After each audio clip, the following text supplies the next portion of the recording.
It wasn't a dramatic thing, like walking into a room and seeing myself sitting on the couch. It was smaller, quieter, a series of errors that stacked up like playing cards until the whole tower came crashing down.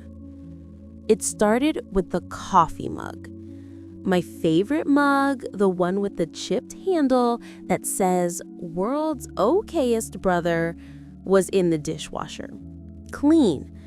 But I could have sworn I left it on my desk, half full of cold coffee just that morning. I shrugged it off.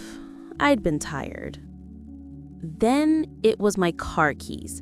I always leave them in the little ceramic bowl by the front door.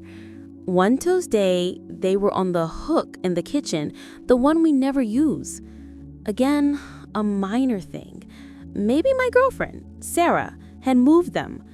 But when I asked her, she gave me a strange look. "You came in through the garage last night, babe. I heard you. You always put them on the hook when you do that."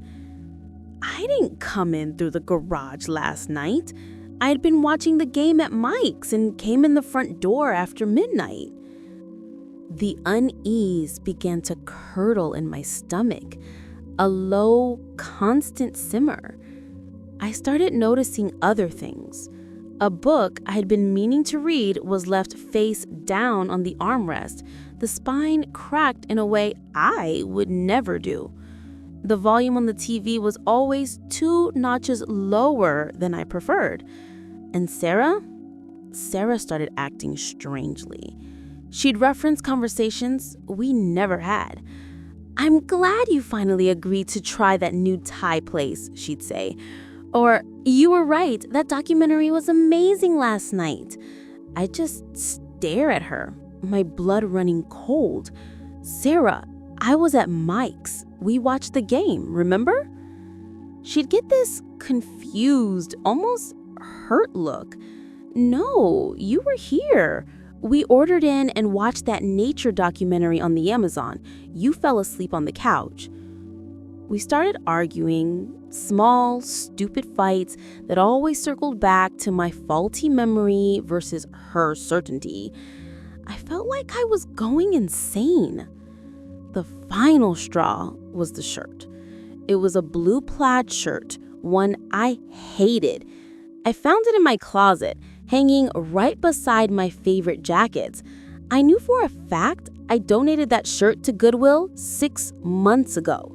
I pulled it off the hanger, my hands shaking, and that's when I saw it.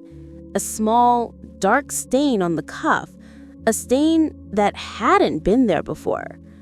That's when the theory, insane as it was, clicked into place.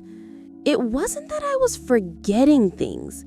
It was that someone, or something, was living my life when I wasn't there. A spare, a duplicate. I decided to catch it.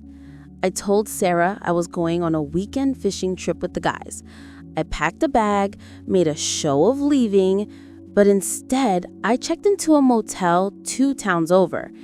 On the second night, driven by a gnawing, paranoid curiosity, I drove back to my own house. It was just past 11 p.m. The lights in the living room were on. I parked down the street and crept through the neighbor's yard, peering through the gap in our living room blinds. And there I was, or there he was. He was wearing my sweatpants, sitting in my spot on the couch. My dog, Buster, was curled up at his feet, perfectly content. Sarah came into the room, laughed at something on the TV, and handed him a beer. He took it, took a sip, and smiled at her. It was my smile. He leaned over and kissed her, and she kissed him back. I stumbled away from the window, my heart hammering against my ribs. I felt nauseous. I was an outsider, a ghost in my own life. This imposter was better at being me than I was. He remembered the conversations. He liked the quiet TV. He didn't leave coffee mugs on his desk. He was the upgraded model, and my life had seamlessly integrated him. I didn't confront them. What would I say? I drove back to the motel in a daze. The next day, I went home from my fishing trip. Everything was normal. Sarah was happy to see me. Buster wagged his tail. The spare was gone. But I saw the blue plaid shirt, now freshly washed and folded on top of the laundry basket. I live there still, in the house I share with my girlfriend, and the ghost of the man I used to be. I'm constantly auditing my own life, trying to remember my lines, terrified of making a mistake that will reveal I'm the obsolete version. I sleep on my side of the bed. I kiss Sarah goodbye in the morning, but it all feels like a performance because I know with a chilling certainty that he's still here, somewhere in the walls of this reality, waiting for me to slip up. And I know, deep down, that if I ever truly disappear, no one in my life would even notice. They've already got a spare.